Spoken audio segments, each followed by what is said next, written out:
Dear Maryanne, in your fifth letter, The Raising of Children in a Digital Age, you discuss the impacts of our reliance on technology on children. I think this letter really rings true for teachers who witness attentional deficits, often not of the diagnosable variety, every day with their students. Over the decades, I have seen a steady increase in the number of children diagnosed with attentional deficit disorder. And I even personally know people who've been diagnosed with ADD or ADHD as adults. Is there a correlation between the increase in these diagnoses and the increase in our reliance on digital mediums and devices? It seems logical to draw this conclusion, but as you consistently point out, this is a much needed area for cognitive and neurological research. In your second letter, you described the circuitry of the reading brain that enables children to acquire the ability to decode words. But they can also develop more highly elaborated reading circuits that facilitate more sophisticated processes over time. And that's the challenge of our era as teachers. For children in the earliest stages of literacy development, there are consequences associated with our increasing reliance on digital devices. After all, learning to read relies on the reading circuit, and the creation of a fully functioning reading circuit also requires the development of attention, memory, and background knowledge. After all, learning to accurately decode text is just the beginning of literacy development. The long term goal is creating readers who can engage in sustained deep reading. You ask, what can we do to address the potential negative effects of varied digital media on reading without losing their immensely positive contributions to children and to society? We have to learn to teach our literacy learners in a learning environment that it coexists with all forms of reading, both with books and with digital tools. And that's not easy to do with students who have not adequately learned to concentrate. Students who have fallen victim to the nature of digital reading, hopping around like grasshoppers, going from one thing to another rapidly, from, as you write, one shiny stimulus to another. In addition to impeding literacy development, well, it doesn't seem very healthy in general for anyone. As neuroscientist David Levitin describes it, children become bathed in hormones such as cortisol and adrenaline, the hormones associated with fight, flight, and stress. As a result of multitasking on digital screens, a dopamine addiction feedback loop is created that effectively rewards the brain for losing focus and for constantly searching for external stimulation. With all the external stimulation available to children today, it's easy to understand why boredom becomes intolerable for our students. Boredom has always been a refrain commonly heard by parents. I'm bored, when uttered by a child, has always been somewhat of an irritant. But many years ago, as a child, when I was bored, my mom would often send me outside to play. In those days, the television only had three channels and programs that were generally geared toward adult viewers, and they were boring. We didn't have any other devices, just the television. That was it. But I don't ever remember being bored outside. I created my own world there. Sometimes I would play with my best friend, who was in reality the mop hanging on the laundry line. I would free her from the line and we would dance around the backyard together.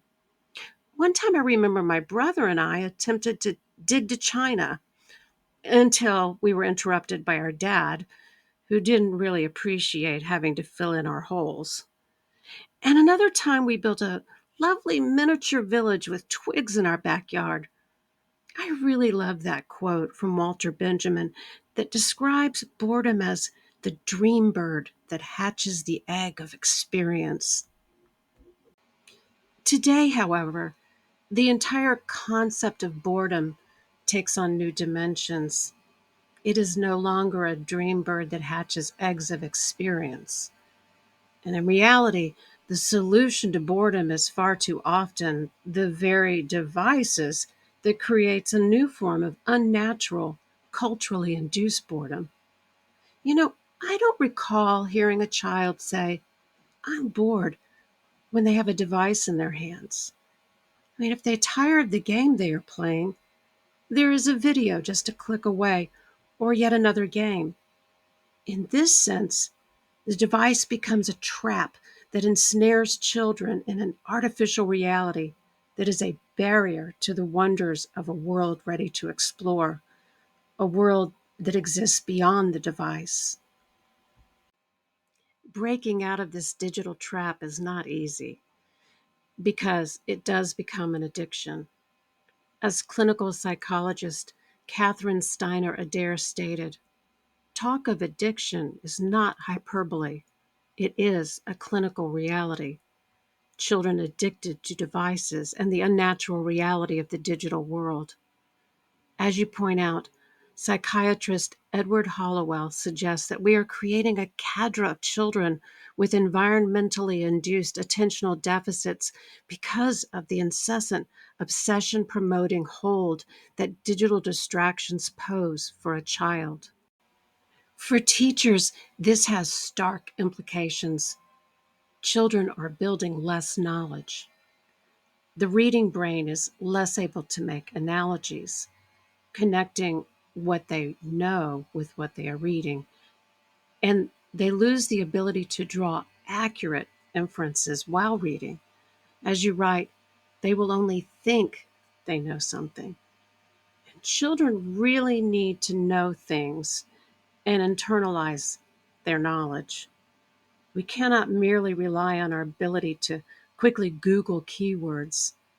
You point to the movies Apollo 13 and The Martian, in which the scientists lose their ability to rely on technology. And fortunately, they had a storehouse of knowledge that enabled them to survive. We are, as you point out, perched on a cusp between the promise and delivery of ever greater contributions by our digital culture to every aspect of our lives. And we need a great deal more in depth research into the varied effects of the overwhelming digital claims on many of our children, particularly on cognition.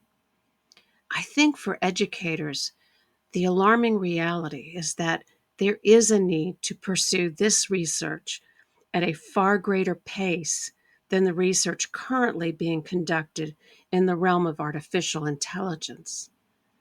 Unfortunately, I am not confident about that at all because research into how children learn is not nearly as profitable as AI research. Research has demonstrated that comprehension of text on digital screens lags behind comprehension when reading printed text. This is true even when students express a preference for digital reading. Perhaps this is because of the way working memory functions. I think writer Maggie Jackson's description of working memory is important. She explains that our working memory is a bit like a digital news crawl slithering across Times Square, constantly updated, never more than a snippet, with no looking back. Other forms of memory are impacted as well. When our working memory changes, our long term memory will also change. That means that the ability of children to develop important background knowledge will be changed. And we know how important background knowledge is to comprehension. I have noted over the years that there seems to be a phenomenon with readers, once they've learned to be successful decoders, in which they sometimes disengage from reading beyond the rudimentary processes. This is why I urge elementary teachers to work diligently to get young students, as early as possible, hooked on reading books of their choice. If you can get students addicted to a series of books, they have a chance of disrupting this phenomenon of avoidance in reading when comprehension is the point in order to truly enjoy reading. I think your hypothesis about the emotional element associated with the ability to draw on working memory is highly relevant.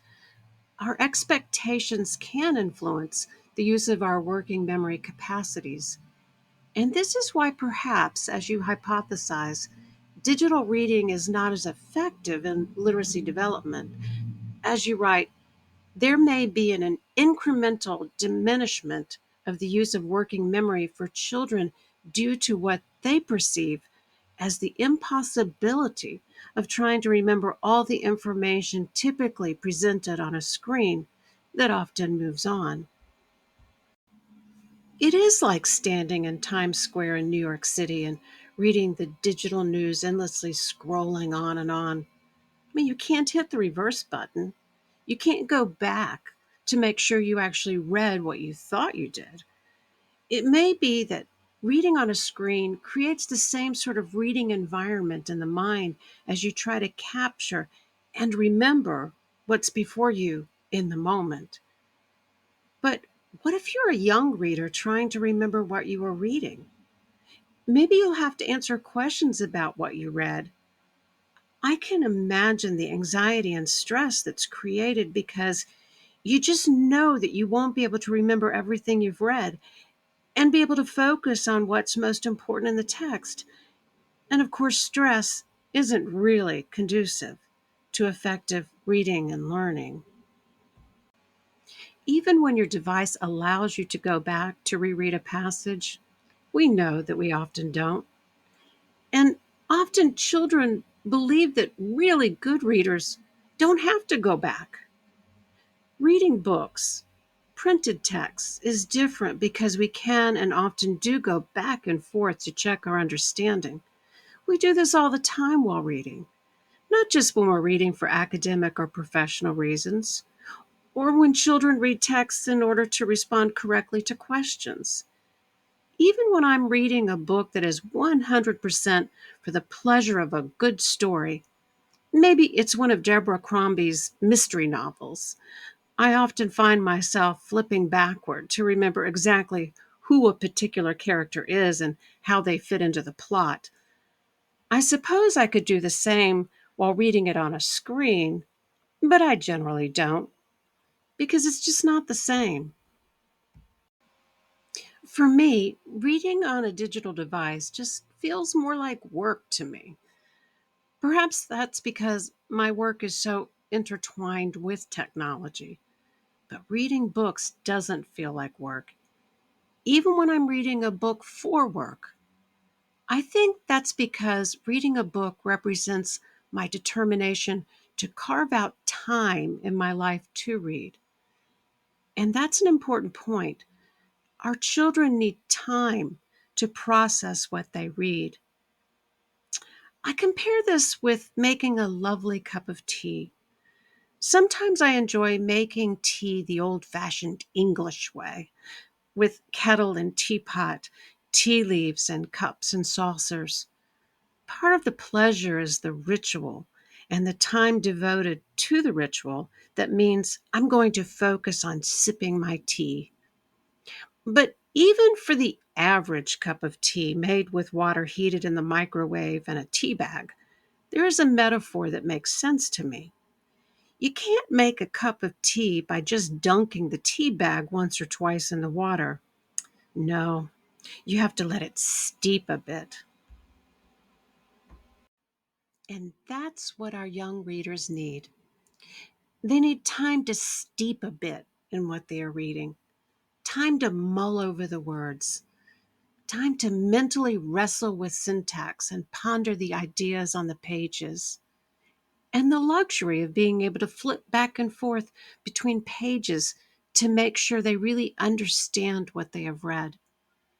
Through this act of reading, They are building knowledge, storing memories, creating connections, and developing background knowledge, and building habits of mind and the skills of critical inquiry, all without the anxiety and stress associated with trying to grasp onto and remembering what's before them on a screen. Thank you, Maryanne. I look forward to your next letters in which you help us to imagine an ideal reading life for children in our current and future era. Until then, we remain your devoted readers, the teachers.